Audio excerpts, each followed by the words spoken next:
ذکر چل رہا تھا نبی کریم سرور دو عالم صلی اللہ علیہ وسلم کے تحمل کا، حلم کا،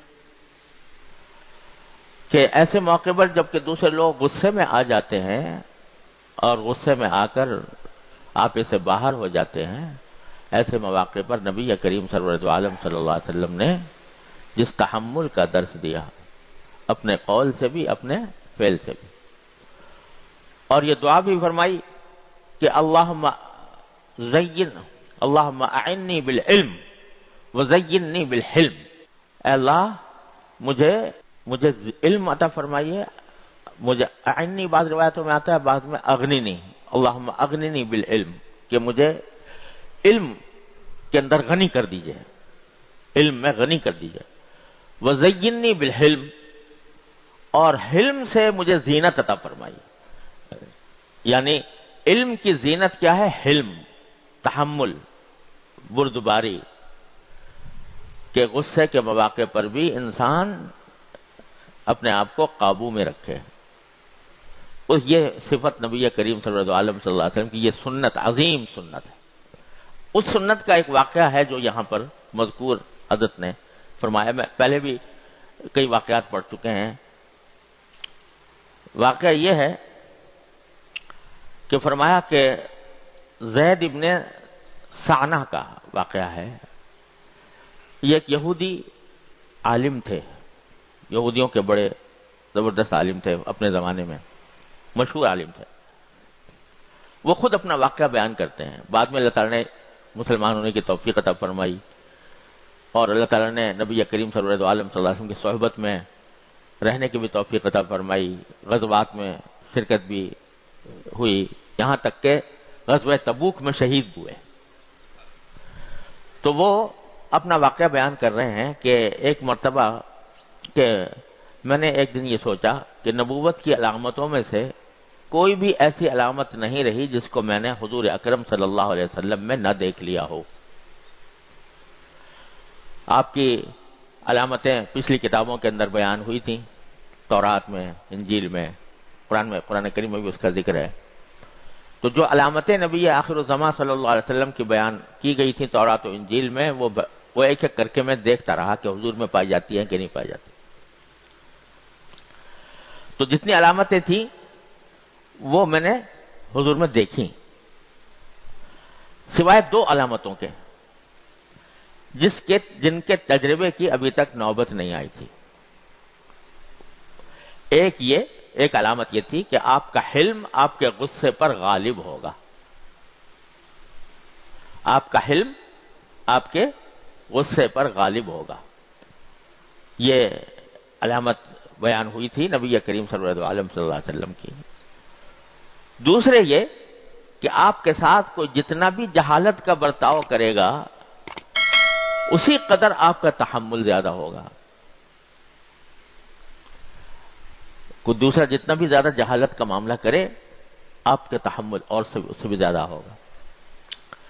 تو میں ان دونوں علامتوں کے امتحان کے مواقع تلاش کرتا رہا کہ دیکھوں یہ علامتیں پائی جاتی ہیں نبی کریم صلی اللہ علیہ وسلم میں یا نہیں، اور اس کے لیے میں آمد و رفت بڑھاتا رہا، یعنی جا کے مل لیا، کبھی کسی وقت دیکھ لیا جا کر۔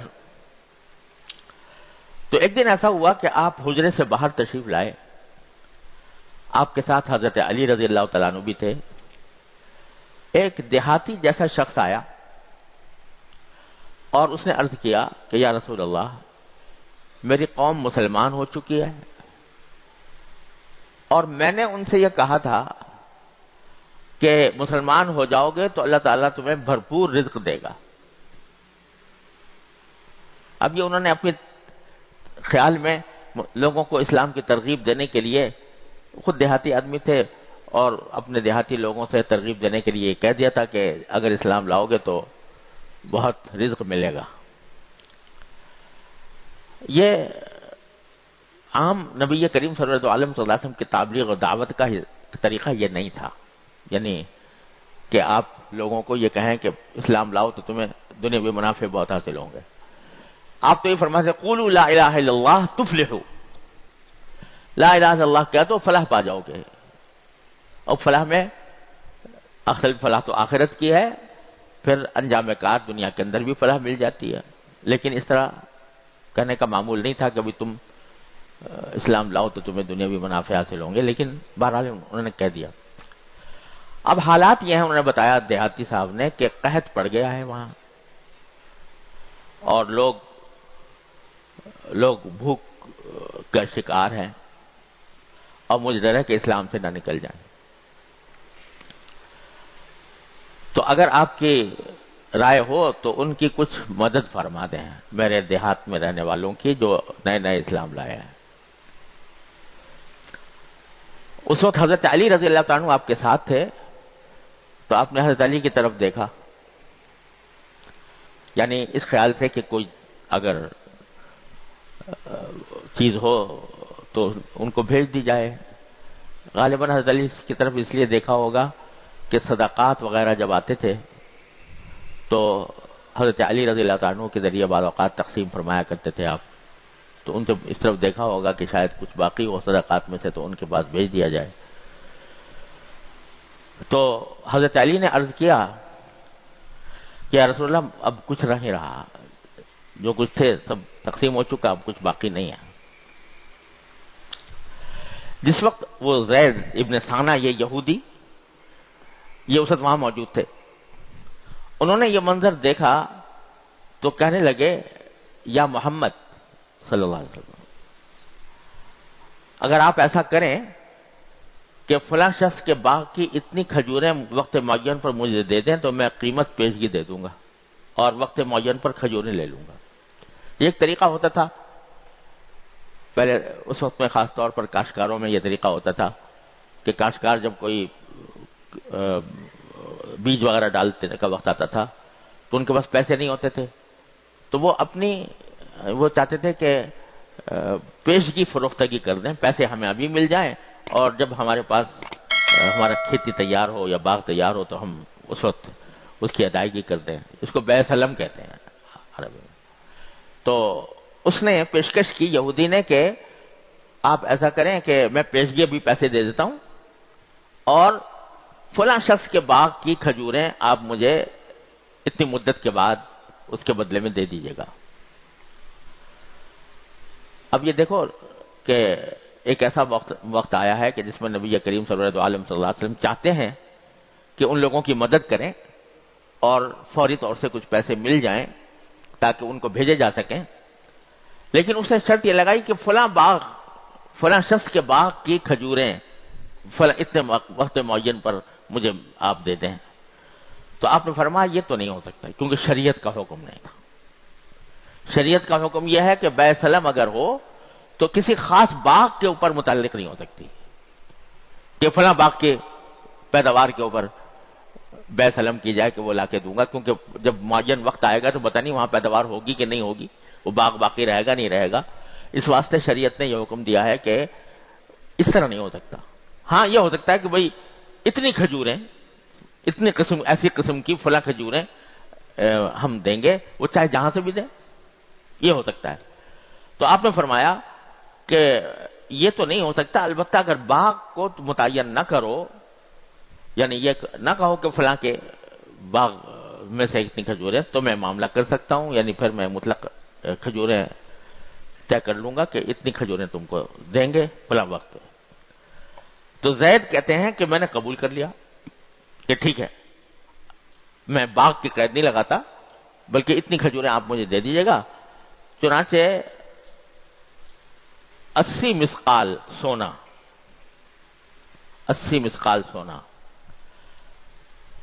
زید نے اسی وقت نبی کریم صلی اللہ علیہ وسلم کو دے دیا. اچھی بڑی مقدار تھی اور یہ طے کر لیا کہ رسول کریم صلی اللہ علیہ وسلم ایک متعین مدت کے بعد کھجوریں اس کو ادا کریں گے. آپ نے وہ سونا لے کر اس دیہاتی کے حوالے کر دیا اور فرمایا کہ جاؤ اپنے دیہات کے لوگوں میں تقسیم کرو اور انصاف کی رعایت رکھنا، یعنی ایسا نہ ہو کہ اپنے لوگوں کو دے دو بلکہ انصاف کے ساتھ اس کو تقسیم کرنا لوگوں میں اور ان کی ضرورت پوری کر دینا. اب یہ معاملہ ہو گیا ایک مدت متعین ہو گئی کہ اس مدت کے اندر نبی کریم صلی اللہ علیہ وسلم کھجوریں زید کو دیں گے۔ زید کہتے ہیں کہ جب کھجوروں کی ادائیگی کے وقت میں 2-3 دن باقی رہ گئے، ابھی وہ وقت آیا نہیں، 2-3 دن باقی تھے جس میں کہ رسول کریم صلی اللہ علیہ وسلم کو وہ کھجوریں ادا کرنی تھیں، تو حضور اکرم صلی اللہ علیہ وسلم صحابہ کرام کی ایک جماعت کے ساتھ کسی نماز جنازہ سے فارغ ہوئے تھے، اور آپ کے ساتھ حضرت صدیق اکبر، حضرت عمر اور حضرت عثمان بھی تھے، کسی جنازے سے فارغ ہوئے تھے، اور وہاں ایک دیوار کے قریب آپ تشریف فرما تھے۔ اس حالت میں جبکہ آپ تشریف فرما ہیں اور آپ کے جو مخصوص صحابہ کرام ہیں، صدیق اکبر، فاروق اعظم، حضرت عثمان غنی، یہ حضرات بھی موجود ہیں، میں آیا اور آپ کے کرتے اور چادر کے پلو کو پکڑ کر نہایت سخت ترش روئی کے ساتھ کہا کہ اے محمد، آپ میرا قرضہ ادا نہیں کرتے؟ میرے جو کھجوروں کا قرضہ آپ کے ذمہ ہے وہ ادا نہیں کرتے۔ اب آپ بتائیے، آدمی آ کر یہ کہہ دے کہ بھائی وقت آ رہا ہے، آپ اس کو مجھے ادا کر دیجیے، نہیں بلکہ کرتا کھینچ کر، پلو کھینچ کر اور بڑی سختی کے ساتھ ادا نہیں کرتے، اور ساتھ میں یہ بھی کہا کہ میں عبد المطلب کی ساری اولاد کو جانتا ہوں کہ تم سب بڑے نادہند ہو۔ عبد المطلب جو حضور اقدس صلی اللہ علیہ وسلم کے دادا تھے، ان کے ساری اولاد کو جانتا ہوں کہ وہ بڑی نادہند ہے، یعنی وہ لوگوں کے پیسے لے کر کھا جاتی ہے۔ تو ایک تو سختی کا معاملہ، اوپر سے ایسے شریف خاندان کے اوپر یہ تہمت، اور پورے خاندان پر تہمت لگا رہا ہے کہ آپ بڑے نادہند ہو۔ اب وہاں حضرت عمر بھی موجود تھے، وہ کیسے برداشت کرتے؟ تو انہوں نے غصے سے مجھے گھورا اور کہا خدا کے دشمن یہ کیا بک رہا ہے؟ خدا کی قسم اگر مجھے حضور صلی اللہ علیہ وسلم کا ڈر نہ ہوتا تو تیری گردن اڑا دیتا۔ وہ تو ہر وقت نبی کریم صلی اللہ علیہ وسلم کے اوپر فداکاری کے لیے ہر لمحہ تیار تھے، تو کہا تیری گردن اڑا دیتا۔ لیکن میں نے دیکھا کہ حضور اقدس سرور عالم صلی اللہ علیہ وسلم نہایت سکون سے مجھے دیکھ رہے تھے، اور تبسم کے انداز میں حضرت عمر سے فرمایا کہ عمر، میں اور یہ یعنی یہ زید ایک اور بات کے زیادہ محتاج تھے۔ کیا؟ کہ تم مجھے حق ادا کرنے میں خوبی برتنے کو کہتے اور ان کو مطالبہ کرنے میں بہتر طریقے کی نصیحت کرتے، بجائے اس کے کہ تم نے غصہ ہو کر اور یہ کہنا شروع کر دیا کہ میں تیری گردن اڑا دیتا اور کیا بک رہا ہے۔ اس کے بجائے تم مجھے یہ کہتے کہ آپ اچھائی کے ساتھ اس کو ادائیگی کر دیں، اور اس سے کہتے کہ تم مطالبہ ڈھنگ سے کرو اور اچھے طریقے سے کرو، یہ کہتے تو زیادہ بہتر تھا بنسبت اس طریقے کے جو تم نے اختیار کیا۔ حضرت عمر کو اور پھر فرمایا کہ جاؤ تم ہی اس کو لے جاؤ زید کو اور ان کا حق ادا کر دو، اور ساتھ میں یہ بھی فرمایا کہ تم نے جو اسے ڈانٹا ہے اس کے بدلے 20 صاع زیادہ دے دینا، جتنی کھجوریں طے ہوئی تھیں اس سے 20 صاع زیادہ دے دینا، کیونکہ تم نے اس کو ڈانٹا تو اس ڈانٹنے کے عوض میں ان کو 20 صاع زیادہ دے دینا۔ اس کے بعد حضرت عمر مجھے لے گئے، انہوں نے نہیں سنا تھا، زید نے نہیں سنا تھا یہ کہ حضور نے یہ فرمایا کہ 20 صاع زیادہ دے دینا۔ حضرت عمر مجھے لے گئے اور پورا مطالبہ بھی کیا اور 20 صاع کھجوریں زیادہ دیں۔ میں نے پوچھا یہ 20 صاع کیسے؟ تو حضرت عمر نے کہا کہ حضور اقدس صلی اللہ علیہ وسلم کا یہی حکم ہے کہ میں نے تمہیں جو ڈانٹا تھا اس کے بدلے میں 20 صاع تمہیں زیادہ دیا جائے۔ اس پر زید کہتے ہیں کہ میں نے کہا کہ اے عمر تم مجھے پہچانتے ہو؟ انہوں نے فرمایا کہ نہیں میں پہچانتا نہیں۔ کہا کہ میں زید بن ثانہ ہوں۔ حضرت عمر نے پوچھا کہ یہ زید بن ثانہ جو یہود کا بڑا علامہ ہے، وہ زید بن ثانہ ہو تم؟ میں نے کہا ہاں میں وہی ہوں۔ تو حضرت عمر نے فرمایا کہ اتنے بڑے آدمی ہو کر تم نے رسول کریم صلی اللہ علیہ وسلم کے ساتھ یہ کیسا برتاؤ کیا؟ اتنا مشہور آدمی ہو تم اپنے طبقے میں، اور ایسے گھٹیا برتاؤ کیا تم نے رسول کریم صلی اللہ علیہ وسلم کے ساتھ، یہ کیوں کیا؟ اس پر میں نے جواب دیا کہ نبوت کی علامتوں میں سے 2 علامتیں ایسی رہ گئی تھیں جن کا مجھے تجربہ کرنے کی نوبت نہیں آئی تھی۔ ایک یہ کہ آپ کا حلم آپ کے غصے پر غالب ہوگا، اور دوسرے یہ کہ ان کے ساتھ سخت جہالت کا برتاؤ ان کے حلم کو بڑھائے گا۔ اب ان دونوں علامتوں کو بھی میں نے امتحان کر لیا۔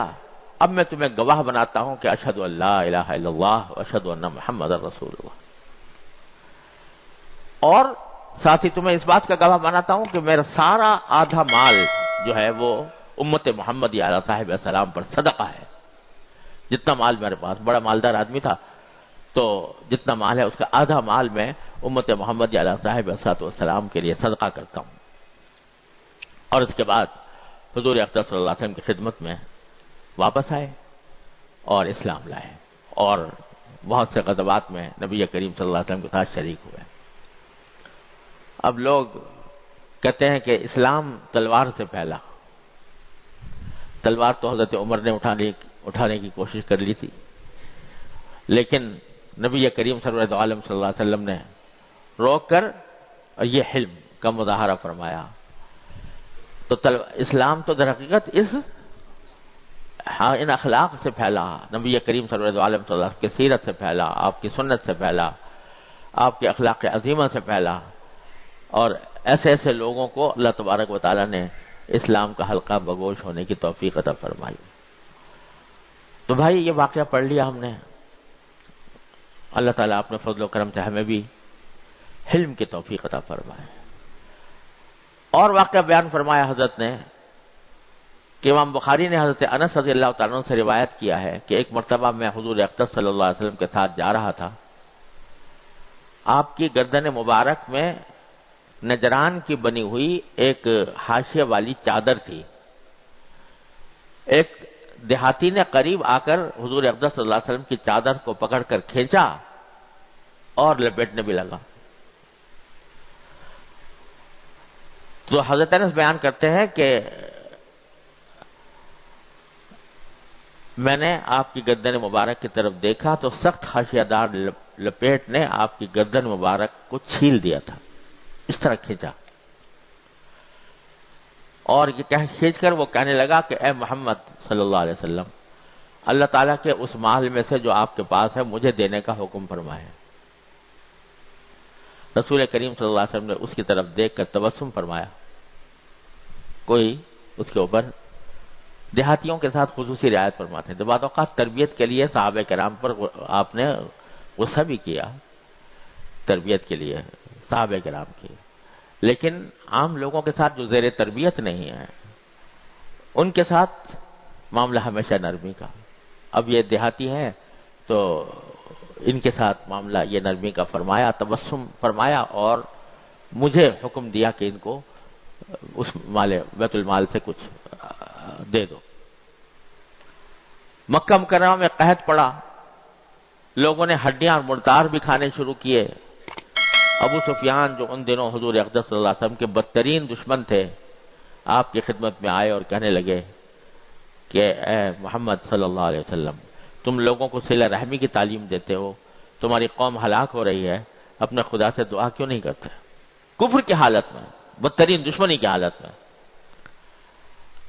لیکن اگرچہ قریش کی ایذا رسانیاں، شرارتیں انسانیت کی حدود کو بھی پھاند گئی تھی، لیکن ابو سفیان کی بات سن کر فوراً آپ کے دست مبارک دعا کے لیے اٹھ گئے۔ اللہ تعالیٰ نے اس قدر بارش برسائی کہ جل تھل ایک ہو گئے اور قحط دور ہو گیا۔ یہ نبی کریم سرور عالم صلی اللہ علیہ وسلم کے حلم اور تحمل اور بردباری اور لوگوں کے ساتھ حسن اخلاق کی سنت ہے جو بیان ہوئی ہے۔ اللہ تبارک و تعالیٰ اپنے فضل و کرم سے ہمیں بھی اس کا کوئی حصہ عطا فرما دے۔ اور بھائی یہ اصل میں پیدا ہوتی ہے اس طرح کہ جب بندہ اپنے آپ کو اللہ کا بندہ سمجھنے لگے، تکبر اور عجب اور دوسروں کے ساتھ بد اخلاقی یہ چیزیں جو ہیں یہ اس وقت پیدا ہوتی ہیں جب آدمی کے اندر دل میں بڑائی ہو، تکبر ہو، اور جب انسان اپنے آپ کو اللہ تبارک و تعالیٰ کا بندہ سمجھنے لگے، صرف کہنے ہی نہیں سمجھنے لگے کہ میں اللہ کا بندہ ہوں، ہر وقت اس کے اوپر بندگی کا استحضار رہے دل و دماغ کے اوپر، میں اللہ کا بندہ ہوں، اللہ میرا مالک ہے، مجھے دیکھ رہا ہے. تو جب یہ استحضار پیدا ہو جاتا ہے تو پھر سختیاں بھی دور ہو جاتی ہیں، تکبر بھی چلا جاتا ہے. وہی فاروق اعظم رضی اللہ تعالیٰ عنہ جن کے نام سے لوگ تھراتے تھے، جب اللہ تعالیٰ نے بندگی کا احساس پیدا کر دیا تو اس طرح ہو گئے کہ ایک بچہ بھی اور ایک بڑھیا بھی ان کو کسی غلطی پر متنبہ کرتی تو اس کے سامنے بالکل ہیج در ہیج اپنے آپ کو سمجھتے تھے. تو اصل بات یہ ہے کہ اللہ تبارک و تعالیٰ اپنے بندہ ہونے کا احساس اور اس کا استحضار دل میں پیدا کرتا ہے. اس کا ایک پچھلی مرتبہ بھی عرض کیا تھا، اب پھر دہراتا ہوں کہ کچھ جملے ایسے بنا لیے جائیں جن کا دل میں بار بار تکرار ہوتا رہے، یا اللہ میں آپ کا بندہ ہوں، یا اللہ میں آپ کا بندہ ہوں، یا اللہ میں آپ کا بندہ ہوں. یہ جملہ یہ چلتے پھرتے اٹھتے بیٹھتے دل کہتا رہے کہتا رہے کہتا رہے، یا اللہ میں آپ کا بندہ ہوں، یا اللہ میں آپ کا بندہ ہوں، مجھے اپنا صحیح بندہ بنا لیجئے. یہ فکرے جو اللہ تبارک و تعالیٰ کے ساتھ بندگی کا اظہار کرنے والے ہوں اور اس بندگی کے واسطے سے اللہ تعالیٰ سے مانگنے والے ہوں، ان کی کچھ عادت ڈال لی جائے. اب پڑ جاتی ہے یہ عادت، ڈالنے سے پڑ جاتی ہے کہ آدمی چل بھی رہا ہے، کام میں بھی لگا ہوا ہے، اور دل اللہ تبارک و تعالیٰ کی طرف مشغول ہے، اللہ تعالیٰ کے ساتھ مشغول ہے، اللہ تعالیٰ سے مانگ رہا ہے، اس کی نعمتوں کا شکر ادا کر رہا ہے، اس کے سامنے اپنی بندگی کا عاجزی کا اظہار کر رہا ہے. تو دست بکار و دل بیار، کہ ہاتھ تو کام میں لگے ہوئے ہیں لیکن دل اللہ تبارک و تعالیٰ کے ساتھ مشغول ہے. یہ صحبت سے حاصل ہوتا ہے، اللہ والوں کی صحبت سے حاصل ہوتا ہے، اور مشق سے حاصل ہوتا ہے کہ آدمی یہ چیزیں، ان چیزوں کی اپنے دل میں تکرار کرتا رہے، مسلسل کہتا سنتا رہے. جو فضول قسم کے جو خیالات سے ہمارا ذہن بھرا رہتا ہے، تو اس کے بجائے اس قسم کے خیالات، یہ فکرے تصور میں آتے رہیں اور کہتا بجوتا رہے. تو دیکھو اللہ تبارک و تعالیٰ جب اس کی توفیق عطا فرما دیتے ہیں اور مشق سے یہ چیز حاصل ہو جاتی ہے، تو پھر دیکھو کیا سے کیا ہو جاتا ہے. پھر ساری رعونت، سارا تکبر وہ خاک میں مل جاتا ہے، کیونکہ جب بندہ بن گیا تو پھر تکبر کاہے کا. اللہ تعالیٰ اپنے فضل و کرم